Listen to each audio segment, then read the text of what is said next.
The army was in complete control. You couldn't get 10 feet out of Jakarta without proper papers and permission from the army. After hearing reports of great slaughter going on, I was finally allowed to drive down there. At that time, there were 2 or 3 military trucks filled with civilians, families, men, women, children.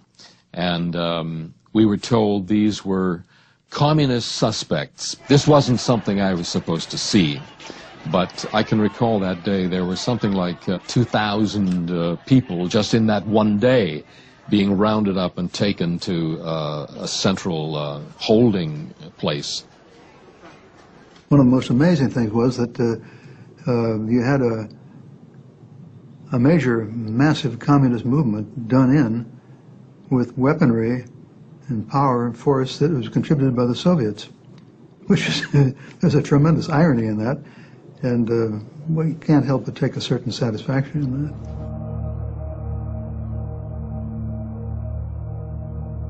In Yogyakarta, Ibnu Santoro's name is given to the army. Jadi itu tepatnya adalah tanggal 10 November tahun 1965, ya. Kakak saya didatangi oleh 2 polisi militer, ya. Kemudian dijemput, kemudian dibawa untuk ke kantor polisi militer tadi itu. Terus kemudian pamit dengan istrinya sama anaknya dicium, terus kemudian sudah tenang aja. Saya mau ada urusan sebentar dengan pihak yang berwenang gitu.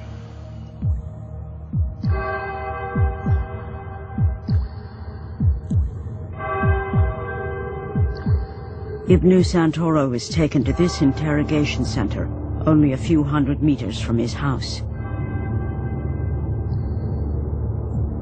Here he is detained and tortured.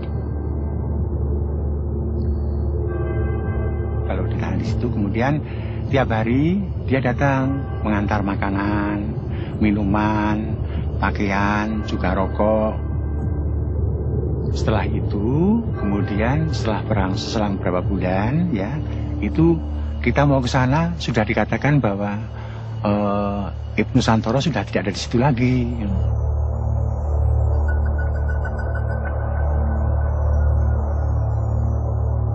Ibnu is taken on a 4-hour drive with 22 others. One of Ibnu's fellow prisoners on the truck manages to write a list of everyone's names on the journey that day. He persuades one of the soldiers to draw a map of their final destination, which makes it back to relatives.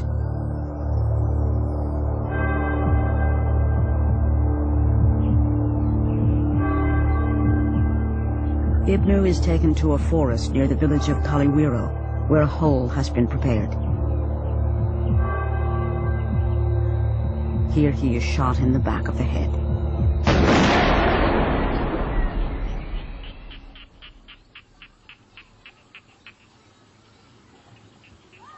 Seven weeks after the murder of the generals, Communist Party chairman Aidit is finally captured in central Java.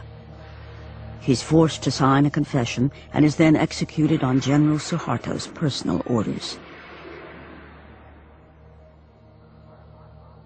The once invincible President Sukarno is now powerless to prevent the wholesale slaughter unfolding in his country. General Soeharto and the army now plan his downfall and the complete takeover of government. The military arms civilian death squads and supervises further mass killings. This man was part of a Muslim militia gang in East Java in 1965. Sometimes, all the students were collected in a certain place and then instructed by a certain leader from the army, and they distribute to us a number of people, and ask us to kill them. So we know exactly that this is organized. The U.S. provided secret financial assistance.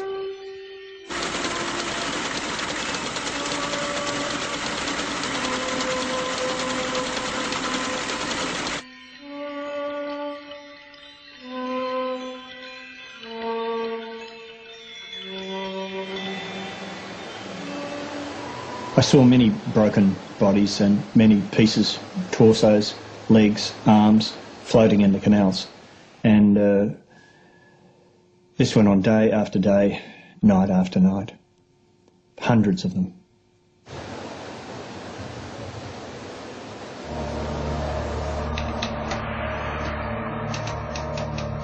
Although there were several journalists inside Indonesia filing reports, the true story of a one-sided slaughter did not immediately reach the Western public. I reported many interviews of catastrophic occurrences, but a lot of them didn't see the light of day in newspapers. I wrote a daily file for Time magazine, and I also sent reports to the BBC and to NBC News.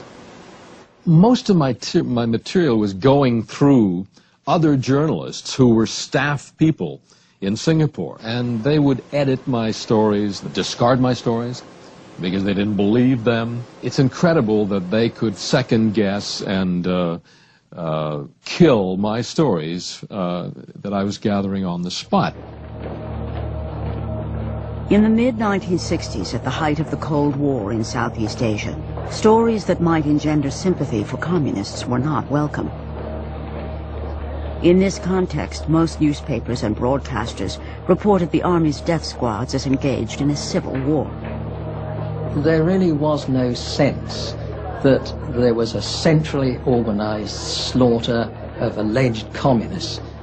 It was being presented from all directions as a sort of running battle going on between, you know, organized communism and an organized army. It was a cleaning up operation. It was not a slaughter. The word slaughter didn't pass anyone's lips at that time. The scale of it was not understood.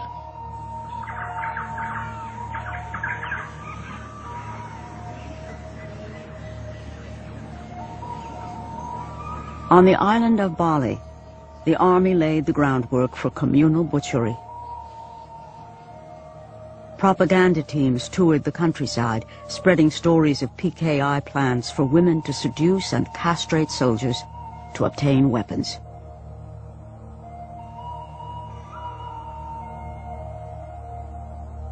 There was a deadly choice. You either took part in crushing the communists, or you were one of them. I was told by General Sawa Eddie that whereas his boys, as he put it, had to encourage and stimulate the killing in Java, the killing in Bali was so intense that they had to stop it. They had to put a stop to it. Di sini banyak sekali orang dipotong. Saya sendiri, saya nggak tahu, saya nggak sengaja bicara. Ketemu saya orang dipotong, saya begini. Nih kenapa anaknya saya salah, saya menangis, saya sama anak saya pada saya nangis, kenapa nangis, nanti dipotong, saya digalakin, kenapa nangis orang dipotong, ketagihan potong, ya boleh saya potong.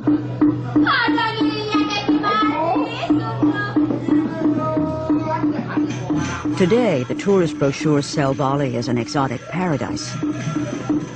They don't mention that 80,000 people were butchered here in the space of only 2 weeks.